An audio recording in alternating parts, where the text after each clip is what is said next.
Na hii ni Mpae Media Life Story na msimuliaji wako Hamzuruni Mkadimba. Uhali gani mpenzi mtazamaji wa Mpae Media?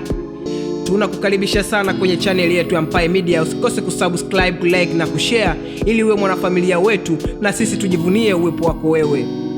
Kama ilivyo ada mpenzi mtazamaji wa Mpae Media, tunaendelea na series yetu ya maisha ya Juma na hii ni episode ya 3 kwenye mwendelezo wetu.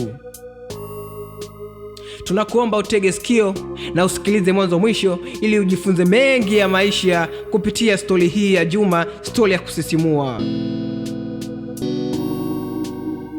Maisha ya Juma yalikuwa yameanza kubadilika, lakini sio kwa upande mzuri. Amani aliyokuwa anafurahia zamani sasa ilianza kupotea polepole.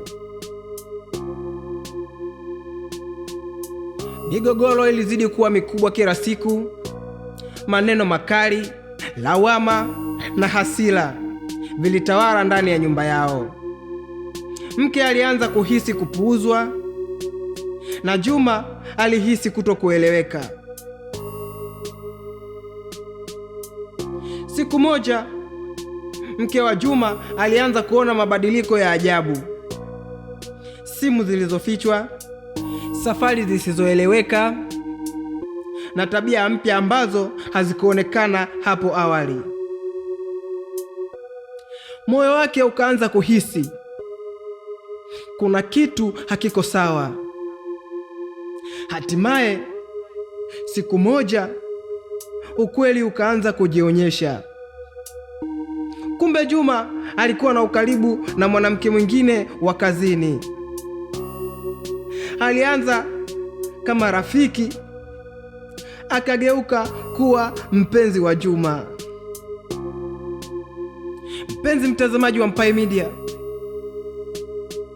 usaliti kwenye mapenzi unauma sana.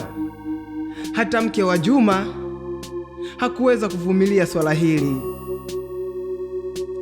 Na siku hiyo kila kitu kilibadilika. Mke wa Juma alipowakuta pamoja, hakuwa na maneno ya kuelezea hali hiyo. Ilikuwa ni maumivu, usaliti na kuvunjika kwa moyo.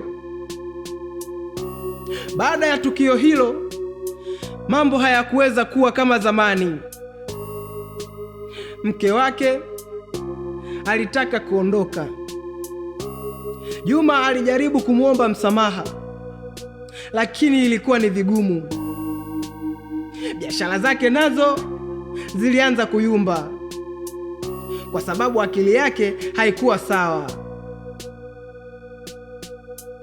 Kijana aliyewahi kuwa tumaini la wengine sasa alianza kupoteza kila kitu polepole.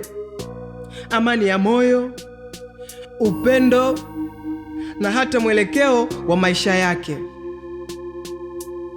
Penzi mtazamaji wa Mpae Media, hakuna swala gumu kwenye maisha kama kukubali kurudi nyuma ulipotoka. Juma alijitahidi sana kuomba msamaha kwa kuwa kosa alifanya yeye, ila mke bado hakumuelewa. Alienda hadi kwa wazazi wake, wakakaa vikao na kukubali kuwa yeye alifanya kosa, ila mwanamke bado hakumkubalia. Juma alijiuliza, sawa, nimefanya kosa na nishaomba msamaha, bado anielewi au kuna nini kingine hapa kinaendelea? Aliwaaga wazazi wake, wazazi wa mkewe. Juma akarudi nyumbani kwake.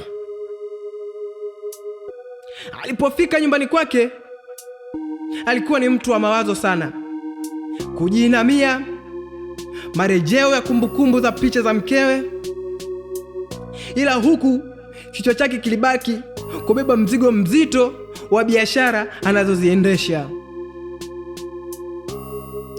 Juma alitafakari mara mbili na akaona mapenzi yanaweza yakampotezea muda.